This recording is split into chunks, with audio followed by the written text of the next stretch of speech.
دیوار ہجر کے سائے عشرت معین سیما اکرم گنجائی کراچی پاکستان پروفیسر مجنو گورپوری کا کہنا تھا کسی افسانے میں سب سے پہلے جو چیز ہمیں اپنی جانب منتقل کرتی ہے وہ چند واقعات ہوتے ہیں جن میں افسانے کی بنیاد ہے۔ انہی واقعات کی ترتیب کو ہم ماجرا یا پلاٹ کہتے ہیں۔ پروفیسر وقار عظیم لکھتے ہیں افسانہ حیات انسان کے مختلف پہلوؤں، ان کے تاثرات، ان کی بلندی و پستی، ان کی تبدیلی، ان کے جمود و تحریک، اس قسم کی دوسری چیزوں کا ایک ادبی و فنی عکس ہے، اور پلاٹ ان واقعات اور تاثرات کو ایک فنی ترتیب دیتا ہے۔ مذکورہ بالا دونوں مشاہیر کو آرائے قابل احترام ہیں، مگر ان کا جائزہ لیا جائے تو آخر الذکر میں ہمہ گیری بسط زیادہ ہے۔ اس لیے اخلاقیات، رومانیات، فینٹیسی اور ترقی پسند حقیقت نگاری کے بعد ایک ایسا دور بھی جب آیا ہے کہانی پن کی اہمیت کم سے کم ہوتی گئی، اور معروف و ممتاز افسانہ نگاروں نے ایسے افسانے بھی تخلیق کیے جن میں کہانی پن نہ ہونے کے برابر تھا۔ ان کا مقصد کسی فکر، فلسفے یا اہم بحث کو قاری تک منتقل کرنا تھا۔ اردو افسانے کے پہلے 30 برس اخلاقیات، رومانیات اور فینٹیسی سے بھرپور تھے۔ دوسرے 30 برس 1930 سے 1960 تک سماجی معاشرتی حقیقت نگاری، جنسی تحقیق نگاری پر مبنی تھے۔ تیسرے 30 برس 60 تا 90 جدیدیت کے زیر اثر علامت و تجرید کے حامل کہے جا سکتے ہیں۔ البتہ 1980 کے بعد تجرید و علامت کا زور کم ہونے لگا۔ 1990 کے بعد مابعد جدیدیت کے ایسے دور کا آغاز ہوا جس پر کسی تحریک یا نظریے کا رجحان کا ٹیگ کا لیبل نہیں لگایا جا سکتا۔ اس کی صورت میں پذیر ہی مشکل نہیں، بلکہ اسے کسی تکنیک کے حوالے سے پرکھنا بھی حقیقت کے خلاف ہے۔ اس کی تنقید اس لیے بھی مشکل کہ لفافہ دیکھ کر خط کا مضمون نہیں پرکھا جا سکتا، اور اس دور کے تخلیق کار حقیقت تمام ادبی روایات کو اپنا ورثہ خیال کرتے ہیں، کسی رجحان یا تحریک کو رد نہیں کرتے، مگر اپنے فکر و فن کے دائرے کو قبول نہیں کرتے۔ عشرت معین سیما کی شاعری ہو یا افسانہ نگاری اسی آخری دور سے تعلق رکھتی ہے۔ انہوں نے کسی نظریے یا رجحان سے متاثر ہو کر افسانہ نگاری نہیں کی، بلکہ ان کی تخلیقات میں ایسے واقعات و مشاہدات کو افسانوی روپ دیا گیا جنہوں نے کسی بھی وجہ سے مصنفہ کو متاثر کیا، لہٰذا ان کے مختصر افسانوں میں شعور کی ایسی جھلک جو مبہم نہیں ہے، ایک حساس فرد کے ذمہ دار ادیب کی طرح انہوں نے اپنے قابل ذکر تجربات و مشاہدات کو منطقی نتیجے کے ساتھ ضرور پیش کیا، مگر یہ کام کسی رعب میں بہہ کر نہیں، اپنی ذہنی انفرادی اپروچ کے مطابق کیا۔ یوں بھی کہہ لیجیے انہوں نے کامل خود مختاری کے ساتھ لکھا ہے، خود پر کسی پیشرو یا روایت کی تقلید یا پابندی عائد نہیں کی۔ یہی وجہ ہے کہ ان کے افسانے اپنی نوعیت میں بہت حد تک اوریجنل لگتے ہیں۔ ان کی زیر نظر تخلیقات مکمل طور پر ان کے افسانوں کے نمونوں سے مختلف ہیں جن میں مصنف کسی رجحان یا تحریک کے زیر اثر خود کو مقید کر کے خون پسینہ بہا دیتے ہیں، مگر شعوری تقلید کے سوا کوئی موتی ہاتھ نہیں آتا۔ مزید برآں ان کی کتاب کا مطالعہ یہ بات واضح کرے گا کہ ادیبہ نے محض اپنی تجربات و واقعات بیان کرنے کے لیے افسانہ نہیں لکھا، یہ تمام فن پارے احساس کی شدت کے زیر اثر اور ایک تخلیقی روح کے نتیجے میں کوئی پیغام قاری تک منتقل کرتے ہیں۔ ان میں ہمیں کوئی جذبہ، خیال، تصور یا احساس سے فنی پیکر میں ملتا ہے۔ اس کام کے لیے انہوں نے کبھی ایک کردار کبھی دو کرداروں سے کام لیا۔ ان کے یہاں اس وجہ سے فن کی رومانیت تو جوبن پر ہے، مگر فکری رومانیت کے آخری افسانے دیوار ہجر کے سائے میں ہی محسوس ہوگی۔ دوسری طرف آپ کو شدت احساس، جذبے کا خلوص، صداقت کی تلخی، تخیل و ادراک کی پختگی اور فن کا گہرا شعور بھی پر اثر آفرین انداز میں ملے گا۔ ایک عرصے پہلے علی احمد فاطمی نے اپنے مضمون نئے افسانے کی گمشدہ جہت میں لکھا تھا۔ پھر کیا ہوا کہ نئے اردو کے افسانے منزل میں سے عورت اچانک غائب ہو گئی۔ تقریباً ہر سطح پر معقول اور سنجیدہ خواتین افسانہ نگاروں کی تعداد ایک دم گھٹ کر رہ گئی۔ افسانوں میں خواتین کے مسائل غائب ہو گئے، خواتین کے کردار بھی تقریباً غائب ہو گئے۔ افسانے کے مرکزی کردار خیال سے عورت میل دور اور نہ جانے کہاں معدوم ہو گئی، جبکہ ہم خیال یہ ہے کہ اردو افسانہ اپنے بیشتر صورتوں میں کافی آگے بڑھا ہے۔ ان کا یہ مضمون اس وقت شائع ہوا تھا جب جدیدیت کی تحریک کمزور پڑ رہی تھی۔ ہو سکتا ہے 1990 کی دہائی کے آتے آتے ان خیال میں کچھ خواتین افسانہ نگار غیر متحرک ہو گئی ہوں، مگر اب صورتحال یکسر مختلف ہے۔ اردو ادب میں بے شمار خواتین اپنے رنگا رنگ بہترین افسانوی تخلیقات پیش کر رہی ہیں، فکری اعتبار سے موضوعاتی گوناگونی کے ساتھ نسائی مسائل پر بھی قلم اٹھا رہی ہیں۔ مزید مطالعے کے لیے راغب حروف کی کتاب نسائی ادب و تانیثیت طبع شدہ رنگ ادب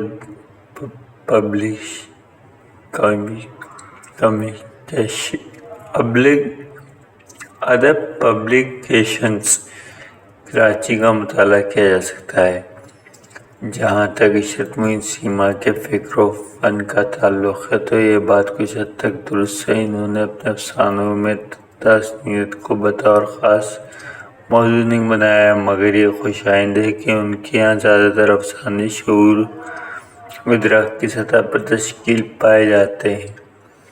دو مختلف تہذیبوں کے تجربات اور مشاہدات کا نتیجہ ہیں۔ انہوں نے کئی مذہبی اور اخلاقی موضوعات کو بھی روح اثر کے حوالے سے ہی پرکھا ہے۔ مشرق و مغرب تہذیب و ثقافت کے اعتبار سے دو طرفین ہیں، لہٰذا ایک فرد اور قلم کار کی حیثیت سے ان پر جو دوہری ذمہ داری عائد ہوتی ہے اسے بخوبی ادا برآ رہی ہیں۔ عشرت معین سیما ایک شاعرہ بھی ہیں۔ ان کے کلام میں فنی فکری رومانیت کے ساتھ ساتھ مضامین کی ہفت رنگی بھی موجود ہے، لیکن زیر نظر افسانوی مجموعے میں ایک افسانے دیوار ہجر کے سائے کے استثناء کے ساتھ فکری رومانیت کے بجائے سماج اور معاشرے کے دوغلے پن، منافقت اور مکروہ رویوں کی تصویر بھی پیش کی گئی ہے۔ انہوں نے دنیا کو رومانیت کی عینک لگا کر نہیں دیکھا، بلکہ کھلی آنکھوں کے مشاہدات کو دل و دماغ سے پرکھ کر حقائق کو مختصر افسانوں اور افسانچوں میں پیش کیا۔ لیکن حقیقت نگاری، ترقی پسندی، ناسودگی، حقیقت نگاری اور طبقاتی معاشی شعور سے فکر و اسلوب دونوں اعتبار سے مختلف ہیں۔ اگر ان میں نہ تو لہجے کی بلند آہنگی ہے اور نہ ہی لفظیات کا کھردرا پن، مکالمے بھی ایسے نہیں ہیں کہ عصمت واجدہ، عزیز احمد یا منٹو کی طرح کہیں تلفظ کا پہلو نکلتا ہو۔ البتہ افسانے رجوع کا جنسی اعتبار سے ناسودہ مرکزی کردار ظاہر نیک نامی حاجی صاحب ہے، مگر اس کی سوچ منٹو کے کئی کرداروں کی طرح ہے۔ جن سے متعلق ان کا رویہ بہت معتاد ہے۔ انہوں نے فیشن کے طور پر جنس کو محض نہیں بنایا، نہ ہی نیم پختہ محبتوں کا ذکر مزے مزے سے کیا۔ ان کے دو افسانے رجو اور دیواری زر کے سائے ایسے ہیں جن میں جنس اور محبت کی پاکیزہ جذبے کو پیش کیا، مگر اس فکشن میں کہیں بھی لذت محض کا احساس نہیں ہوا۔ طوائف کا کردار ماضی میں ہمارے افسانوں کا بھرپور موضوع رہا ہے، جسے تخلیق کاروں نے اپنے رنگ میں پیش کیا۔ سیما نے ایک افسانے میں اس موضوع بنایا ہے، کہیں دھرتی کے کردار کا دوغرا پن کہیں منٹو کی یاد دلاتا ہے، کہیں رجو کے مکالموں کی آنندی یاد آتی ہے۔ ایک تاسنیسی پہلو یہ بھی ہے کہ اب وہ اپنا گھر آباد کرنا چاہتی ہے، مگر دنیا کی صفائی کا شعور بھی رکھتی ہے۔ نام نہاد معززین سے اپنا سماج قبول نہیں کریں گے، اس کے جنسی تقاضے اپنی جگہ، وہ کہیں بھی جنسی ناآسودگی دور کر سکتی تھی، مگر اس ماحول سے گریز پاتی۔ درزی کے ذہنی معذور بھائی کو اپنے فلیٹ میں لے جانا، اس کے گھر گرہستی کے حوالے سے دل میں جاگزی خواہش اظہار ہونا۔ سینما کے افسانوں میں کہیں بھی مریض جانا جنس زدگی نہیں ملتی، بلکہ جنس کے حوالے سے ایک صحت مند رویہ پایا جاتا ہے۔ اس کتاب میں انہوں نے جہاں بھی مرد اور عورت کے تعلق کو ایک حقیقت کے طور پر افسانے کا موضوع بنایا ہے، اسے بے لذت اور بے کیف نہیں رہنے دیا، بلکہ حسن و عشق کی چاشنی سے متوازن بنایا ہے۔ دیوار ہجر کے سائے میں اور رجو میں فسانہ نگار کے مسودے سے ایک بات آشکار ہوئی ہے، وہ چونکہ ایک عرصے سے یورپ میں مقیم ہے اور وہاں کے ادبی رجحانات سے باخبر ہیں، اس لیے انہوں نے کئی افسانے رواجی اسلوب سے ہٹ کر لکھے ہیں۔ ان میں خارجی حالات اور مشاہدے کو موضوع تو ضرور بنایا گیا ہے، مگر اس میں راشد الخیری کا مذہبی و اخلاقی رنگ، یلدرم کی رومانیت اور نیاز جاپ کی فینٹیسی، رشید جہاں عصمت تو واجدہ سی جنسی حقیقت نگاری، ترقی پسندی، نظریاتی نعرے بازی یا تجرید علامت کا ترسیل و بلاغت سے بالا اسلوب و باہم کہیں نہیں۔ انہوں نے دیکھا، محسوس کیا، اسے اپنے انداز میں پیش کیا، ذہنوں کو آگاہی کی روشنی بخشنے کی کوشش کی ہے۔ ان کا شاعرانہ کلام اور افسانے ظاہر کرتے ہیں کہ مشاہدے کے ساتھ ان کے احساسات کی دولت سے مالا مال ہیں۔ انہیں افسانے گھڑنے نہیں پڑتے، وہ گرد و پیش میں بکھرے چھوٹے واقعات کو بھی تراش خراش کا فن پارہ بنانے کا ہنر سے آشنا ہیں۔ ویسے بھی ہمیں افسانے واقعے کو چھوٹا یا بڑا ہونے سے نہیں پرکھنا چاہیے۔ زندگی کی صداقتیں بڑی عمیق و دقیق ہوتی ہیں۔ سیما خود شاعرہ ہیں، مشاعروں میں شرکت کرتی رہتی ہیں۔ شعراء و شاعرات کے فنی و فکری معیارات اور رویے سے خوب آگاہ ہیں۔ ایک عورت ہونے کے ناطے وہ شعراء کی نظروں کو بھی خوب پہچانتی ہیں۔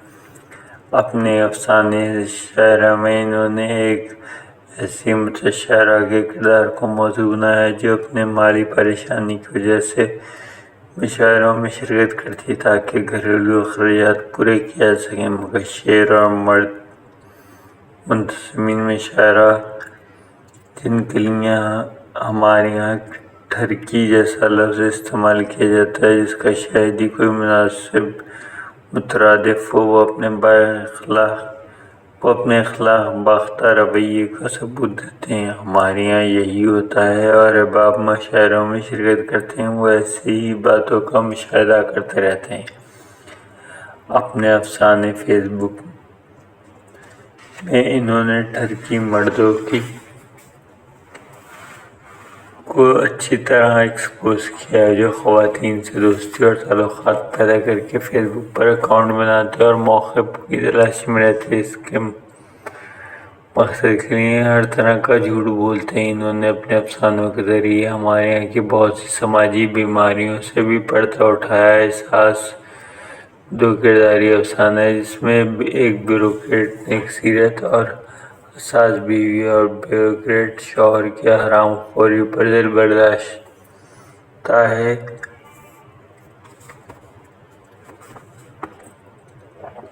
کیونکہ اس کا شوہر NGO کے نام پر ملنے والا پیسہ خرد برد کر دیتا ہے۔ یہ سب کچھ دیکھ کر خاتون خان کرتی رہتی ہے، آخرکار اسے ہارٹ اٹیک ہو جاتا ہے۔ افسانہ دھواں اس حوالے سے قدرے مختلف ہے کہ اسے میں کئی فکریات کا ارتکاز نظر آ رہا ہے۔ صنف نازک ہونے کے مسائل، ذہنی ناہمواری، غضب موافقت سے شادی، جنم لینے والے مسائل، جاہلانہ کمزور عقیدے جن کے نتیجے میں ٹونے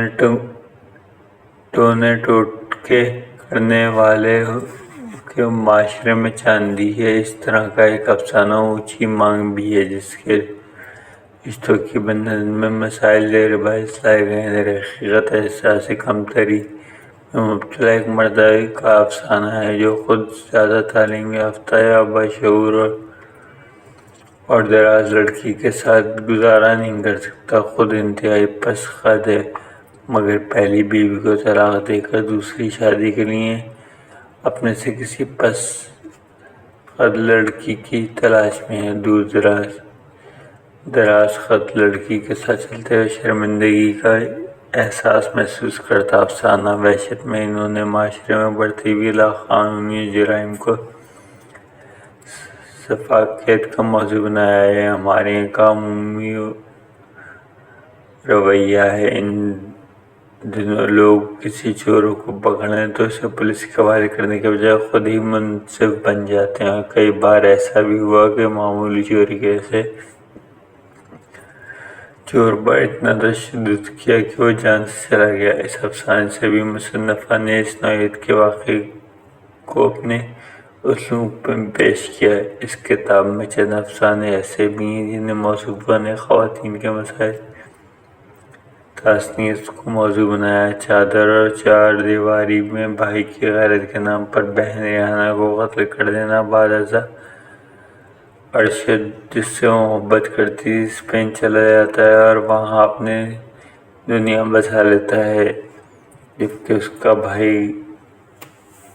کا قاتل بھائی بھی بیرون ملک جا کر عیش و عشرت میں پڑ جاتا ہے۔ لڑکی میں مصنفہ نے بیان کیا کہ مرد عورت سے دل بہلاتا ہے، نئی عورت سے جنسی تلذذ کے لیے دوسری شادی بگاڑ دیتا ہے، مگر ایک عورت کی بیٹی کے روپ میں پیدائش پر بیوی کو طعنے دیتا ہے۔ افسانہ آزادی میں مرد اور عورت کے درمیان خلا کا مقدمہ چل رہا ہوتا ہے۔ آخری چند لائنیں ملاحظہ ہوں۔ مرد کہتا ہے، میں بھی تیرے ساتھ خوش نہ ہوں، جا دفع ہو جا، میں تجھے آزاد کیا، طلاق دی تجھے، تو اگر نوکر چاکر، گاڑی بنگلہ اور زیور و کپڑے پا کر بھی خوش نہیں تو دفع ہو جا، میری زندگی سے آزاد کیا تجھ کو۔ جج نے اسے خاموشی کرواتے ہوئے خلا کی درخواست پر ایک نگاہ ڈالی اور اس کے منہ سے نکلے الفاظ آزاد پر غور کرتے ہوئے درخواست کی منظوری پر اپنے دستخط کر دیے۔ کمرہ عدالت اس کے رد عمل سے اس سے یہ اعتراف کروا لیا تھا کہ اس نے 25 سال تک ایک عورت کو اپنی قید میں رکھا ہوا تھا۔ عشرت معین سیما نے پاکستانی معاشرت کے ساتھ ساتھ اپنے قاری کو بھی یورپی اخلاقیات سے بھی آگاہ کیا کفارہ اخلاقیات کے موضوع پر ایک بہترین تخلیق ہے۔ مرکزی کردار اپنے عہد شباب میں بیوی کے ساتھ مذاق میں شرط لگاتا ہے اور رات کے وقت اپارٹمنٹ کے ساتھ ہونے والے ریسٹورنٹ سے لوہے کی ایک انتہائی وزنی کرسی اٹھا کر کئی منزل سیڑھیاں چڑھتا ہوا اپنے اپارٹمنٹ لے آتا ہے۔ کسی کو اس اندر خبر نہیں ہوتی۔ شرط تو وہ جیت لیتا ہے مگر اسے اپنی غلطی کا احساس ہوتا ہے، شدید نادم رہتا ہے، کرسی واپس کرنا چاہتا ہے مگر اس بات سے ڈر جاتا ہے کہ ریسٹورنٹ کے مالک کو پولیس کو بتا دیا تو گرفتاری ہوگی، عزت بھی جائے گی۔ اس کا حل وہ یہ نکالتا ہے کہ تمام عمر ریسٹورنٹ کے غریب مالک کے مختلف غلیظ بہانوں سے مدد کرتا رہتا ہے، حتیٰ کہ جب اس کا انتقال ہوتا ہے تو باپ کی نصیحت کے مطابق اس کا بیٹا آخری رسومات کے کھانے کا انتظام بھی اسی ریسٹورنٹ میں کرتا ہے تاکہ باپ کی شرارت میں کی ہوئی غلطی کا ازالہ و کفارہ ادا کیا جا سکے۔ مغربی معاشرے میں برائیاں ہی نہیں ہیں، اخلاقی اعتبار سے بہت سی اچھائیاں بھی ہیں جن پر ہم پاکستانی کمی گفتگو کرتے ہیں۔ دیوار رسائی میں کتاب کا آخری رومانی فکر قدرے مبسوط افسانہ ہے۔ اس افسانے میں ادیبہ کا تاریخی شعور بھی نمایاں ہوا۔ دو محبت کرنے والوں کے دل کی دھڑکنیں قاری کی سماعت سے ضرور ٹکراتی ہیں، وہ بھی خود کو رومانیت کی لہروں میں شغال کھاتا محسوس کرتا ہے۔ اس افسانے میں تجسس قاری کو آگے بڑھنے پر اکساتا رہتا ہے۔ دونوں مرکزی کرداروں کے تعلق میں جرمنی سے ہے۔ وہ بڑی محنت سے فلیٹ اور ضروریات کے تمام اشیاء، فرنیچر وغیرہ کا بندوبست کرتے ہیں۔ شادی کی تاریخ طے ہو جاتی ہے مگر اچانک لڑکے کرسٹیان کی ماں کو ہارٹ اٹیک ہو جاتا ہے۔ شادی وقتی طور پر ملتوی ہو جاتی ہے۔ لڑکی مارٹینا کو بہت دکھ ہوتا ہے۔ اتفاق سے انہی دنوں شہر برلن دو حصوں میں تقسیم کر دیا جاتا ہے۔ محبت کرنے والے بچھڑ جاتے ہیں، کرسٹیان مشرقی حصے میں جبکہ مارٹینا مغربی حصے میں مقید ہو جاتی ہے۔ دونوں محبت کرنے والوں کا ملاپ اس وقت ہوتا ہے جب 1989 میں دیوار برلن گرتی ہے۔ انہوں نے افسانوں کو شعوری طور پر توالت دینے کی کوشش نہیں کی، یوں پلاٹ کا فطری بہاؤ قائم رکھا ہے مگر دو تین مقامات پر تجرید و خود کلامی وغیرہ سے مواد کی کمی پوری کر دی ہے۔ افسانے کے حوالے سے ہمیں یہ بات فراموش نہیں کرنی چاہیے وہ ضروری نہیں مہینوں اور برسوں کو اپنے اندر سمیٹ لے۔ افسانہ کسی ایک پل، لمحے یا ثانیے اور واقعے کا نتیجہ بھی ہو سکتا ہے۔ اگر زندگی کی بہت سی وسعتوں کو دکھانا ہے تو پھر افسانہ ہی کیوں، ناول کیوں نہیں؟ ان کے افسانے کا اس بات کا ثبوت ہے خالص ادب یعنی جس میں محض انسان کے اندر کی کشمکش، ذہنی و دماغی کیفیت کو فنکاری سے پیش کیا گیا ہو، جس کا سب سے بڑا مبلغ شمس ربان فاروقی ہیں، وہ شاید اس عہد میں ممکن نہیں۔ انہوں نے شعور اور لاشعور اور داخلیت اور خارجیت کی کسی بحث میں الجھائے بغیر ہمارے معاشرے میں ایک فرد کی سوچ کے نہا خانوں میں جھانکنے کی کوشش کی۔ انسانی فطرت ماہر نفس شناس کی طرح ظاہر کے بجائے باطن کو یا عوارض کا کڑوا سچ سامنے لانے کی کوشش کی ہے۔ خارجی رویوں کے ساتھ داخلی امراض کو بھی نمایاں کیا ہے جو ہمارے سماج میں ناسور کی شکل اختیار کر چکے ہیں، جو نہ صرف فرد سے قلبی سکون و اطمینان چھین لیتے ہیں بلکہ ہمارے گرد و پیش میں بھی انتشار و نفاق کا سبب بنتے ہیں۔ ان کے افسانے ہم سایہ کی مثال دی جا سکتی ہے۔ یک کرداری افسانہ ہے جس کا دوسرا کردار کوئی ہے تو اس کا اپنا سایہ ہے جس سے وہ اپنا وجود سمجھ کر ہمیشہ یہ سوچتا ہے کہ محنتوں تک دور میں گزارتا ہے، مگر ہر وقت میرے ساتھ رہتا ہے، ان تمام سہولتوں سے لذت اٹھاتا ہے جو میں اپنی محنت سے حاصل کرتا ہوں۔ لہٰذا وہ سائے کو پیراسائٹ سمجھ کر اس کے وجود سے نفرت کرتا ہے، اسے مٹانے کی بھرپور کوشش کرتا ہے۔ ایک درخت کے نیچے بیٹھ کر یا رات کے وقت جب اس کا سایہ غائب ہو جاتا ہے تو وہ سکون کا سانس لیتا ہے، مگر طلوع آفتاب کے ساتھ ہی یہ سایہ دوبارہ اس کا ہمرکاب بن جاتا ہے تو وہ اس پہ غصے برسانے لگتا ہے، اپنے سائے کو مارتا پیٹتا ہے۔ اس کوشش میں سائے کو کچھ نہیں بگڑتا، مگر خود اس کا وجود اپنے زخموں کی تاب نہیں ہلا سکتا۔ یہ افسانہ ہماری اجتماعی سوچ کا مظہر ہے۔ ہمیں سوچتے ہی نہیں کہ ہر شخص نصیب میں لکھا ہوا ہے۔ درخت بھی تو خود دھوپ میں جل کر دوسروں کو سایہ کا پھل دیتا ہے۔ اگر ہم یہ سچ سوچ لیں تو بہت سے ہمارے سماجی اختلافات اور بے چینیاں ختم ہو سکتی ہیں۔ مذکورہ افسانے میں اشارتی اسلوب میں لاتعداد فکری عناصر موجود ہیں۔ ایک اور بات جو اس افسانے کی انفرادیت عطا کرتی ہے وہ ربط و بہو ہے۔ عام طور پر تجریدی اور علامتی افسانوں میں منقود ہوتا ہے، انہوں نے جدیدیت کے رنگ میں تخلیق کیے گئے ہیں۔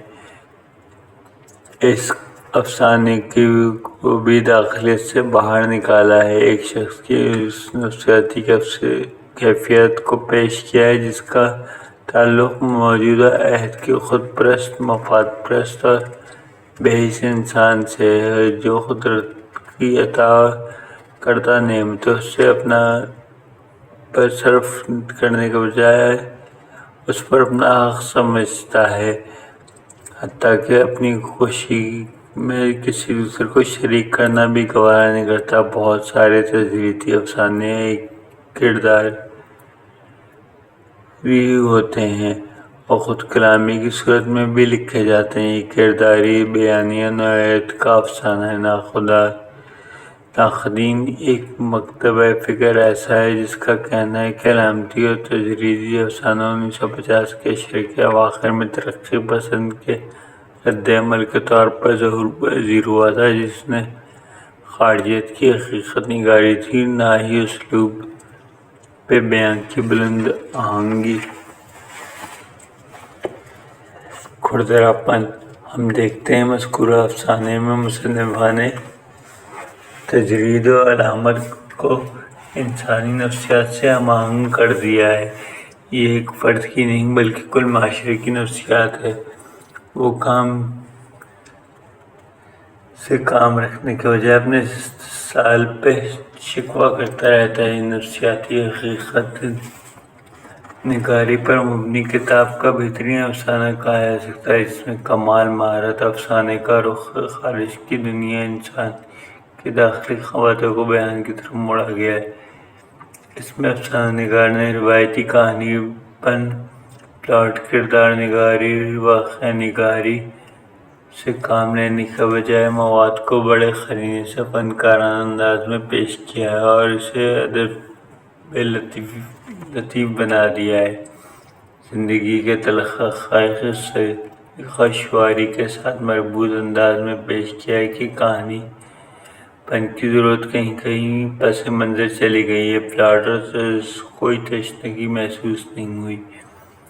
ان کے کئی افسانے ہماری اجتماعی بے حسی ضمیری پر تازیانہ برساتے ہوئے محسوس ہوتے ہیں۔ پیٹ کی آگ اور ہوس زدہ آدمی کو انسانیت کے اعلیٰ منصب سے گرا دیتی ہے۔ ہم پاکستانی پیسے کے لالچ میں تو اپنی قومی ناموس اور غیرت کا بھی لحاظ نہیں کرتے، اپنا وطن ہو یا غیر۔ ہم پیسے کے لیے اپنی قومی عزت، اپنا ضمیر، ایمان بیچ دیتے ہیں۔ عشرت معین سیما ایک پاکستانی قلمکار ہیں، بیرون ملک میں سب کچھ ملاحظہ کر چکی ہیں، ان کی کچھ جھلکیاں وہ اپنے افسانوں میں دکھانے میں کامیاب رہی ہیں۔ ان کا افسانہ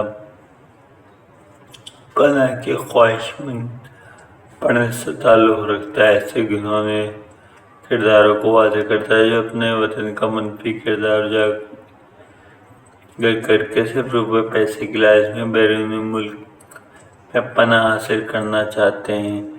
مذکورہ افسانے میں مصنفہ نے ٹرین کے بغیر ٹکٹ پر سفر کرنے والے ایسے ہی پاکستانی جوڑے کو موضوع بنا کر افسانہ لکھا ہے جو جرمنی میں پناہ کے خواہش مند ہوتے ہیں، بغیر ٹکٹ کے سیر سپاٹے کر رہے ہوتے ہیں۔ افسانے کی اختتامیہ میں سیما نے ٹکٹ چیکر کے ان پناہ گزینوں سے متعلق خیالات کو بیان کرنے کی کوشش کی ہے اور ہماری قومی غیرت جگانے کی کوشش کی ہے۔ لکھتی ہیں وہ کسی جرمن زبان میں فون پر بتا رہی تھی، شکر ہے ڈارلنگ، ایک اسٹیشن کے بعد میری ڈیوٹی ختم ہو رہی ہے۔ مجھے اس روٹ پر اتنے غیر ملکی مسافر ملتے ہیں جو یہاں سیاسی پناہ گزینوں کے دفتر کے لیے آتے ہیں۔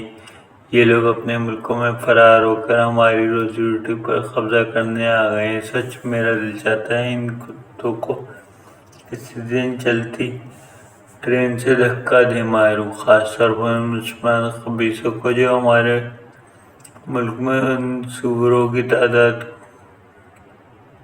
دن بدن بڑھتی جا رہی ہے۔ نہ ہماری سرکار ان کے خلاف کوئی بڑا قدم اٹھاتی ہے، نہ ہمارے لوگ میں اتنی ہمت کہ انہیں یہاں سے نکال بیٹھیں۔ کم بخت اچھی طرح جانتے ہیں کہ یہودیوں کے ساتھ کیا ہوا تھا یہاں، لیکن پھر بھی ان کی ہمت تو دیکھو۔ افسانہ چار در چار دیواری کا بنیادی موضوع تو غیرت کے نام پر قتل ہے، مگر اس افسانے میں اپنی بہن ریحانہ کو قتل کرنے والا جب اسپین چلا جاتا ہے، ایک دن جب وہ اپنی نیم برہنہ ساحل پر پاکستانی چادریں بیچ رہا ہوتا ہے، تو افسانے کا مرکزی کردار راشد بھی جو اسپین میں ہی مقیم ہوتا ہے اسے پہچان لیتا ہے اور اس قاتل نام نہاد غیرت مند سے کہتا ہے، please sir, 1 piece for you, 9 euro. اس کے لہجے میں کی التجا بتا رہی ہوتی، بھوک اس پر غالب ہے۔ اب وہ چادر کا یہ کاروبار چادر چار دیواری کے نام نہاد پاسبان کے طور پر نہیں، بلکہ اپنی بہن کے قاتل ٹراگونا کے ساحل پر نیم برہنہ عورتوں اور غیر شادی شدہ جوڑوں کو آپس میں مگن پینگے بڑھاتا دیکھ کر لال ٹپکاتا ہوا کسی شکاری کی طرح گھوم رہا ہے۔ میرے منہ موڑ لینے پر وہ آگے بڑھ گیا۔ اب مجھے لگ رہا تھا اس چادر کی اوٹ وہ اب اپنی بہن کے ساتھ اپنے نام نہاد غیرت کا بھی قاتل بن چکا ہے۔ کئی بار وہ چھوٹے چھوٹے اور ظاہر معمولی واقعات سے کوئی بڑے افسانوی رنگ میں کہہ دیتی ہیں، جو ایک پاکستانی مسلمان ہونے کے ناطے ہمارے لیے لمحہ فکریہ ہے۔ تقریباً تمام ہی پاکستانی مسلمان قرآن مجید کے حوالے سے عربی پڑھنا جانتے ہیں، مگر افسوس ہماری مقدس کتاب جو مکمل ضابطہ حیات ہے، اس میں کیا لکھا ہوا ہے نہیں جانتے۔ افسانہ ذمہ داری میں جب مرکزی کردار اپنے غیر مسلم ہمجماعت کو جھجکتے ہوئے بتاتی ہے کہ ہم عربی اور قرآن تو پڑھ لیتے ہیں مگر اس کا مفہوم کیا ہے ہم نہیں جانتے، تو وہ کیا کہتا ہے ملاحظہ کیجیے۔ سیدہ، یہ تو بہت اچھی بات ہے کہ تم کو اپنی زبان کے علاوہ انگریزی، جرمن اور عربی بھی آتی ہے۔ قرآن تو عربی میں ہے نا؟ ہمارے یہاں تو مارٹن لوتھر کنگ نے بائبل کا کلاسیکل اور مشکل ترین زبان سے عام جرمن زبان میں ترجمہ کر کے اسے لوگوں میں عام فہم کر دیا، لیکن قرآن کو تو عربی میں ہی پڑھنے کی شرط ہے۔ تمہیں عربی بھی آتی ہوگی نا؟ کیا تم لوگ اپنی عبادت میں قرآنی زبان میں ہی پڑھتے ہو؟ کمرے میں بیرونی دروازے کی جانب سے راہداری عبور کرتے ہوئے ڈیوڈ کی بات سن کر کچھ سیکنڈ کے لیے رک گئی اور کہا، نہیں ڈیوڈ، مجھے عربی نہیں آتی، بس بچپن میں قرآنی آیات اور سورت زبانی یاد کر جاتی تھی نماز و عبادت کے لیے، مگر ہر سورہ یا ہر آیت کا مطلب سمجھ نہیں آتا، معلوم نہیں، بس چند ایک کا پتہ ہے جو زبانی طور پر لفظی طور پر نہیں۔ اب کی بار ڈیوڈ مجھے مزید حیرت سے دیکھتا ہے، وہ بولتا ہے ہیں یہ کیسی بات ہے، ہر روز استعمال ہونے والی کتابیں، کیا تمہیں معنی نہیں معلوم؟ یوں ان کے افسانے روایتی انداز میں گہرا کی آگن ذہنی، جنسی اور الجھنوں کی کہانیوں پر مبنی نہیں ہے، نہ ہی وہ کسی مٹتی ہوئی تہذیب کے نوحہ ہیں، لہٰذا ان کی تخلیقات جیلانی بانوج واجدہ تبسم سے موازنہ مناسب نہیں ہوگا۔ وہ موجودہ عہدے کی فکشن نگار ہیں، لہٰذا ان کی ترقی پسندانہ نظریات تقسیم ہند کے المیہ، عورت کا مقدر دکھ اور محرومی، تجریدی علامات، ہاجرہ، مسرور، ختیجہ، مستور، قنظل العین حیدر، ممتاز، شیری یا خالدہ یاسین کی طرح نہیں، حتیٰ کہ ان کے ہاں تجرید و علامات زائدہ حنا کی طرح بھی نہیں۔ انہوں نے دو تہذیبوں کو کھلی آنکھوں سے مشاہدہ کیا، ایک تعلیم یافتہ باشعور انسان ہونے کے ناطے اس کا جائزہ لینے کے بعد ان احساسات کو داخلیت میں سمو کر افسانوی روپ میں دھاڑ دیا۔ دیوار ہجر کے سائے کے خالق کہانی پن اور تجسس کے بجائے پلاٹ کی مضبوطی پر توجہ مبذول رکھتی ہیں۔ ان کا پلاٹ زیادہ مربوط ہے، اس وجہ سے بھی ہوتا ہے کہ وہ کسی بھی افسانے میں ایک سے زیادہ واقعاتی عناصر کو شامل نہیں کرتی، لہٰذا پلاٹ بہت رواں دواں اور مربوط نظر آتا ہے۔ وہ غیر ضروری جزئیات سے دامن بچاتی ہیں، تفصیلات سے پہلو کرتی دکھائی دیتی ہیں۔ ان کا نقطہ نظر درست معلوم ہوتا ہے کہ ناول کے برعکس مختصر افسانہ بات کو اختصار کے ساتھ بیان کرنے کا فن ہے، لہٰذا وہ تفاصیل میں جانا پسند نہیں کرتی، مگر پلاٹ اور بیانیے کے زیر سطح جو پیغام وہ قاری تک منتقل کرنا چاہتی ہیں اس میں کوئی ابہام یا ترسیل نہیں ہوتی۔ وہ بات کامل ابلاغ کے ساتھ کہنے میں کامیاب رہتی ہیں۔ وہ افسانے کے اختتامیہ میں شعوری طور پر اپنی کرافٹ کا ثبوت دینے کے لیے ڈرامائی عنصر سے گریز کرتی ہیں اور تہداری، ہنرمندی اور بلند تخیل کے ساتھ قاری کو سوچ پر کسی معنی آفرین بات کا تاثر چھوڑنا چاہتی ہیں۔ دیوار ہجر کے سائے اور ہمسایہ اس کی بہترین مثالیں کچھ افسانوں کے اختتامیہ میں غیر متوقع انجام کے باعث تھوڑا ڈرامائی عنصر بھی رکھتے ہیں۔ مثلاً افسانہ رجو میں جب درزی طوائف کے فلیٹ میں پہنچتا ہے تو اپنی کئی دن سے لاپتہ ذہنی معذور بھائی کو وہاں دیکھ کر شرمایا جاتا ہے۔ قاری کے لیے یہ بھی صورتحال بالکل غیر متوقع ہوتی ہے۔ ان کے فن کے حوالے سے ایک اور بات بے حد ضروری ہے۔ افسانوں میں عمومی طور پر کردار نگاری اس طرح کی جاتی ہے کہ ایک تو یہ کہ افسانہ کا آغاز کردار کو بیان کرتے ہوئے کیا جاتا ہے، ابتدا میں ہی کردار کے شخصی مثبت و منفی پہلو سامنے رکھ دیے جاتے ہیں، حلیہ وغیرہ قاری کے ذہن میں نقش ہوتا ہے۔ ایسے افسانوں میں کہانی کی نسبت کردار کی اہمیت زیادہ ہو جاتی ہے۔ افسانہ اسی کردار کے گرد گھومتا ہے۔ دوسرا طریقہ یہ ہے کہ افسانے کی ابتدا بالکل راست انداز میں کہانی بیان کرنے کی جاتی ہے۔ جہاں ضرورت محسوس ہوتی ہے قلم کار کردار اختصاص واضح کرتا چلا جاتا ہے۔ کہانی کے مکمل ہونے کے ساتھ کردار نگاری بھی مکمل ہو جاتی ہے۔ فکشن کے بڑے تنقید نگار سید وقار عظیم کے نزدیک ایک افسانہ نگار کا یہ آخر ذکر طریقہ زیادہ پسندیدہ اور بہتر ہے۔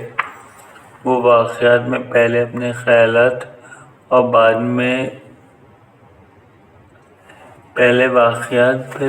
اپنے خیالات بیان کرے۔ دیوار ہجر کے سائے میں شاید ہی کوئی افسانہ ہو جس کا ابتدا مصنفہ نے کردار نگاری سے کی ہو۔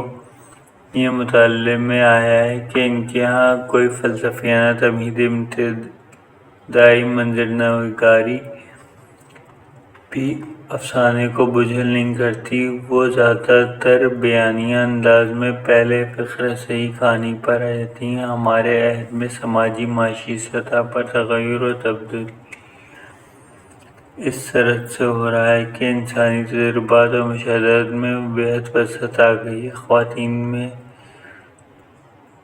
بھی زندگی کی دوڑ ان تجربات میں مردوں کے ساتھ شریک ہے۔ کچھ استثناء کے ساتھ ان کے بھی زیادہ تر خارجی داخلی تجربات مردوں کی طرح گہرے اور متنوع ہیں۔